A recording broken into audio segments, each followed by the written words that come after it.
अस्सलाम वालेकुम। एक मर्तबा का ज़िक्र है कि दर्जी अपने छोटे बेटे को दुकान पर साथ ले गया और कपड़ों की कटाई करता और साथ ही सुई धागे से सिलाई करता।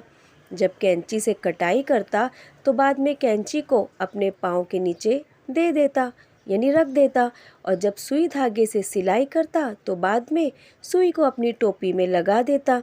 जब कई बार अपने बाप को ऐसा करते देखा तो बेटे से रहा न गया और अपने दर्जी बाप से वजह पूछी, जिस पर बाप ने क्या ही माकूल जवाब दिया कि बेटा, ये जो कैंची है ना, मैं इसको हर बार कटाई के बाद इसलिए पाँव के नीचे दबा लेता हूँ क्योंकि ये काटने का काम करती है, और सुई को इसलिए टोपी पर लगा लेता हूँ क्योंकि ये जोड़ने का काम करती है।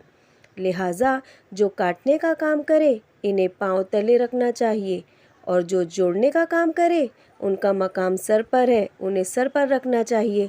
यही कुछ आजकल देखने को मिलता है। जो लोग नफ़रतें फैलाते हैं वो काटने का काम कर रहे हैं, है ना, लोगों से लोगों के ताल्लुक़ ख़त्म कर रहे हैं, और जो मोहब्बतें फैलाते हैं वो जोड़ने का काम करते हैं।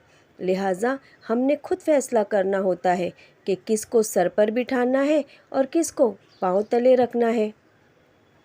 तो खुश रहें और खुशियाँ बांटते रहें और ऐसे लोगों को पहचानते रहें।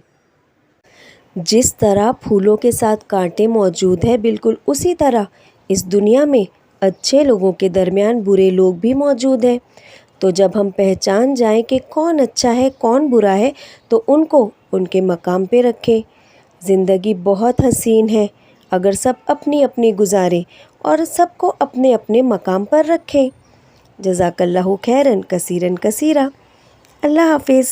बहुत शुक्रिया।